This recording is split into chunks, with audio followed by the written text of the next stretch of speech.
guys. I'm sorry about the end of that last video. You know, my phone's loading up with videos that don't have much memory to store too long of a video, so I'll try to keep this one short.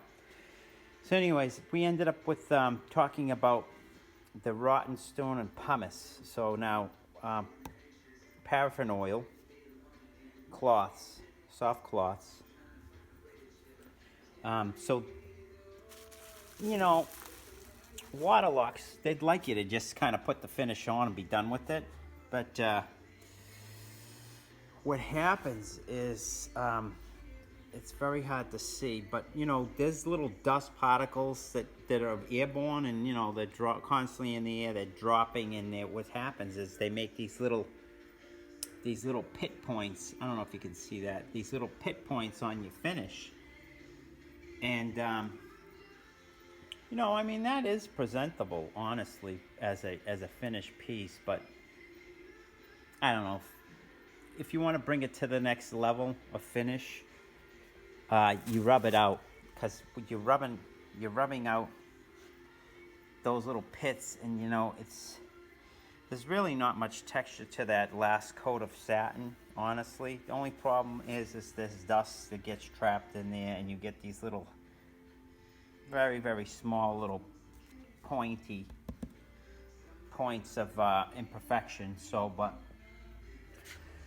now you start with your pumice, and that's coarse, it cuts, and then what's happening is this rotten polishes. Once cutting it, that's where you take those points out. Oh, my father's working on this one here, I think. I don't know. This one he just did with the pumice. It still needs to be polished with the rotten. But once the rotten stone hits it, it brings back a sheen, a low luster sheen. Well, let me see.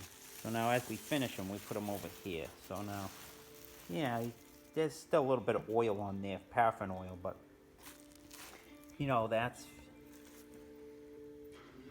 one's finished. It takes all them imperfections out. It brings the waterlox to another level of finish. If you want to go that extra step to make it a finished product, it's worth it. It's just bringing it almost perfect. So that's what it looks like with the rotten finish on it. Rotten stone finish. Paraffin oil. Anyways, I just wanted to share that, but maybe I can make a quick little video if you want to watch. I'll stick you over here. If you want to watch and see. I'm trying to balance it. Let me see. Sorry about that. Let me just see if I can get you balanced. So anyways, this was already hit. So, you know, you keep your rags separate. One is for the pumice, one's for the rotten stone, and the oil also. So this was already hit with your pumice, and now I'm gonna come along and I'm gonna hit it with the rotten. So what you want to do is, dip it in the same oil that you're gonna use for the rotten, which is that. And you want to kind of you know, get it on there, and you're building up kind of a slurry.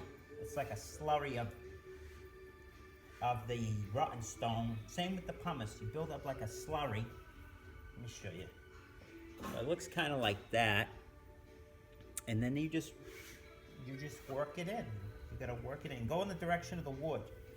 Same direction as the grain. And this rotten is putting a polish back to that waterlox. By the way, they don't really recommend not sanding between coats, because guess what? This stuff, for it to set up to even be doing this at this stage, has been 3 weeks. This stuff's been drying for 3 weeks, so it's going to be hard to scuff in between coats when it takes 3 weeks for it to set up enough to even do anything to it. So this is curing time was at least 3 weeks of curing. So one thing you got to watch out for when you try to come back on top and do something like this is make sure your finish is dry. You know, this had 5 coats are finished, three of the sealer, and then 2 of the satin, and it took, you know, quite a while for it to set up to be able to do this. It's got to be hard before you do it, or else you just burn the finish right back off. You know, this stuff you can't burn the finish off with this because it's a polishing more than it is a cutting.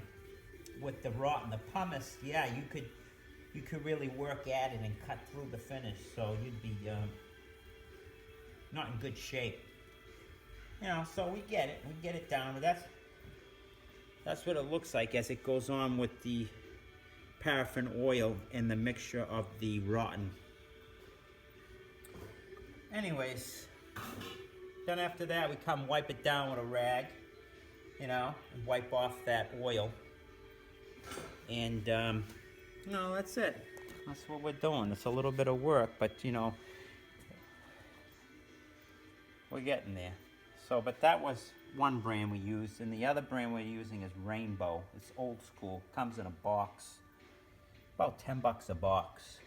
And then there's your oil right there.